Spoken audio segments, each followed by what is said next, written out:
我听别的同学说你离婚了。 I heard from some of our classmates that you got divorced. I'm divorced too. Why don't we just live together, team up and build a life together? No need. I'm doing just fine raising my kid on my own right now. Wait a second. You're a grown man raising a child, but you definitely don't have the delicate touch of a woman. Don't you want your son to have a stepmother so he can experience a mother's love? Come on. His biological mother didn't even show him any love. So how could I expect that from a stepmother? Oh, but I'm a woman who's given birth myself. I also have a child. In the future, we could raise both children together. I definitely treat your son like my own child. I've never heard of a stepmother who truly treats her stepchild well. So, no, I don't need that. Wait, listen to me. I also have a child. My kid doesn't have a father's love. If we lived together, we could understand each other. I'd let your son feel a mother's love, and you could give my son a bit of fatherly care. Wouldn't that be nice? I could only give your child superficial fatherly love. That's why I know very clearly that the love you'd give my son would also be superficial. So I don't think there's any need for us to live together. Oh, come on, don't say that.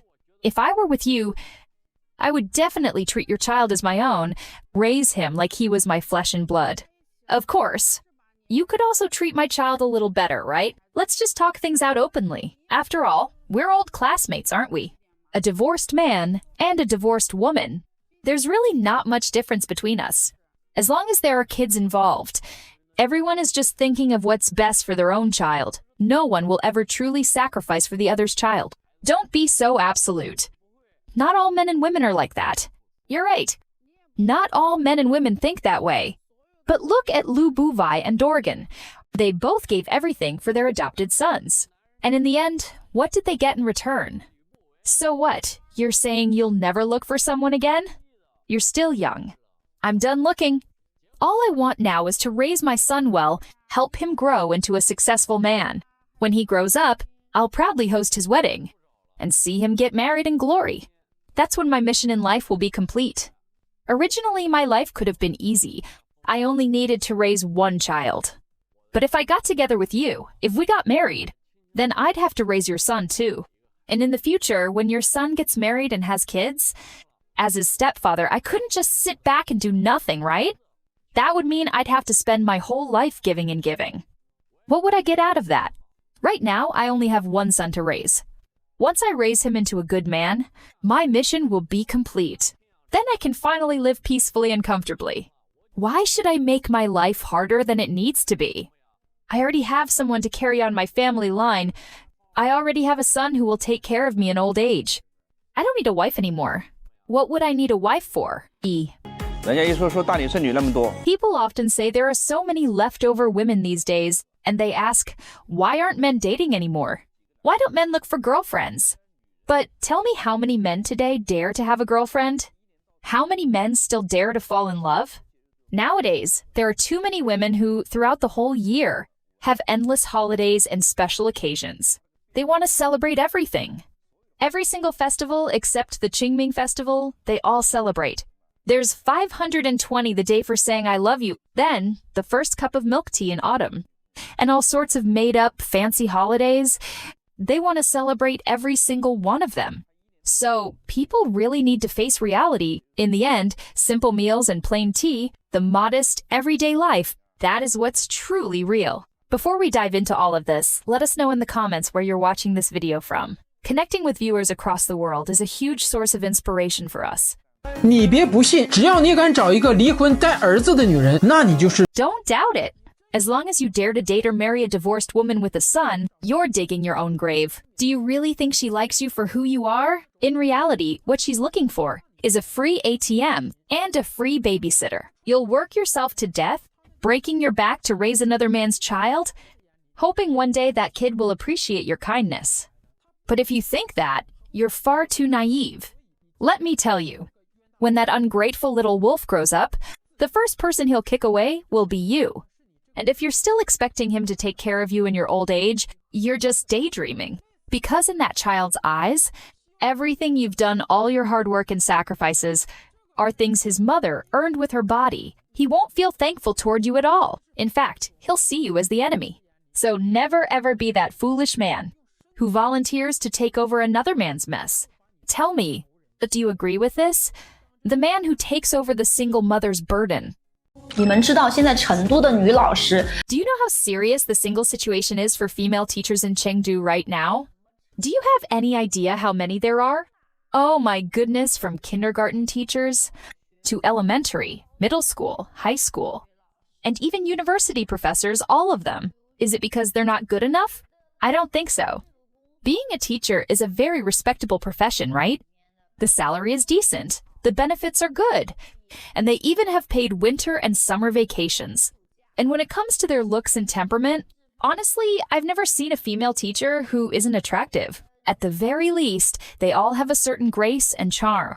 But the strange thing is, the moment some men hear that the woman is a teacher, their expressions change immediately. Why is that?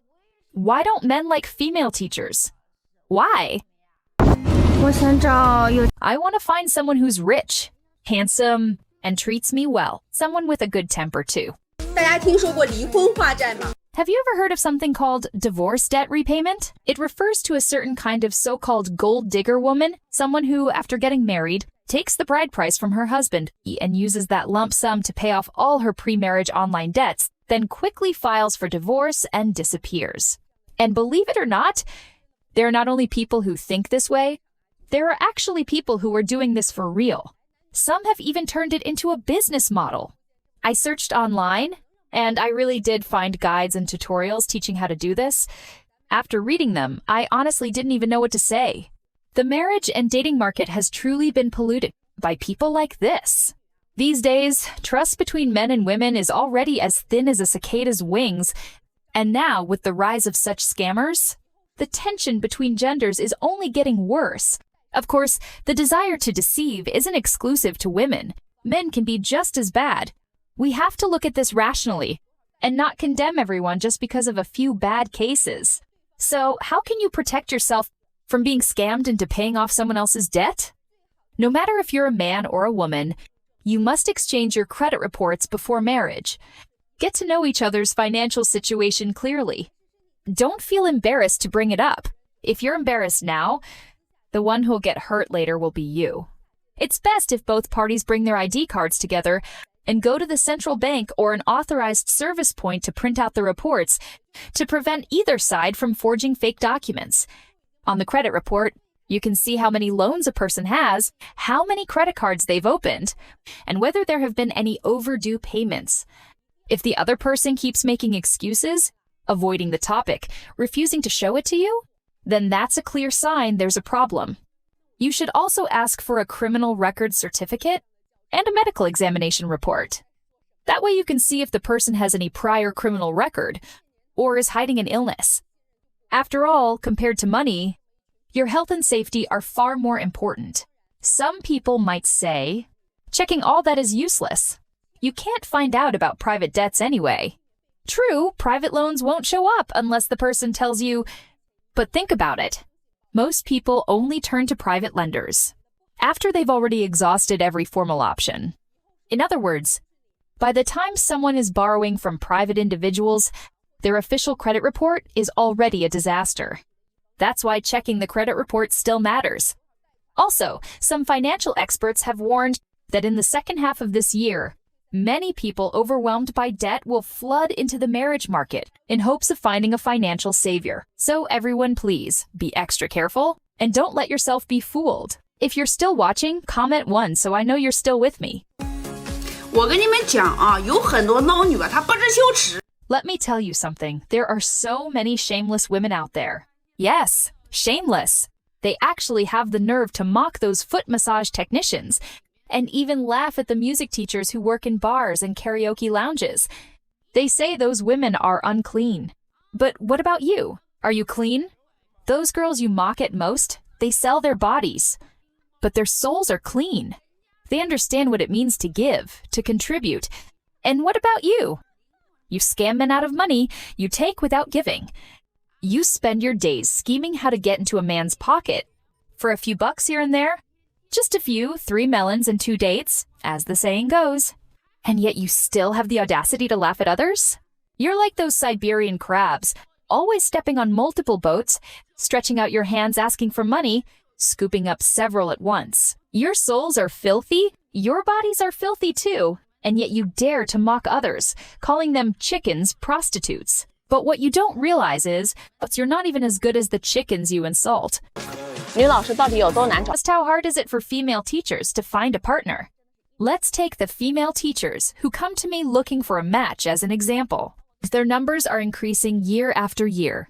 Logically speaking, a female teacher's job is stable, her social circle is clean and decent, and when it comes to educating the next generation, she's completely capable. There's absolutely no need for a man to worry about that, right? So, by all accounts, they should be the best choice for marriage. But here's what I really want to ask you all. Why is it that so many of you still refuse to date or marry female teachers? 我昨天不是去按摩了吗？ Yesterday, I went for a massage. As soon as I walked through the door, I saw that girl. How should I put it? Her bright eyes and graceful smile, those words were perfectly embodied in her. I thought to myself right then, that's her. This girl, well, she didn't get into a good university after high school, so she came out to work with her cousin from the same village. And no, she's not like those girls you see on Douyin with their fake sob stories. Like, my dad gambled, my mom's sick, I have to make money for my family. None of that. There was no gimmick at all. She's just someone who didn't do well in school and came out to earn a living. Anyway, I had booked a 90-minute session, but after about 40 or 50 minutes, she was already done with the massage.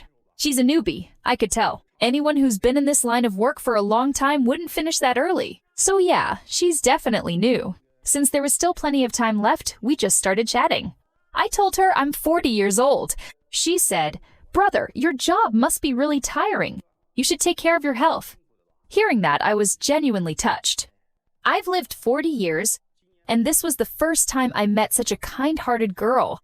No one ever shows that kind of care anymore, right? It really moved me. So I asked her, "Do you believe in love at first sight?" Yeah, that was kind of a bold move. If it had been one of those women in their 30s or 40s I'd met through blind dates, they would have snapped right away. Like, "Who do you think you are to say that to me? You're insulting me." But this girl, she didn't laugh, didn't sneer, didn't take it the wrong way.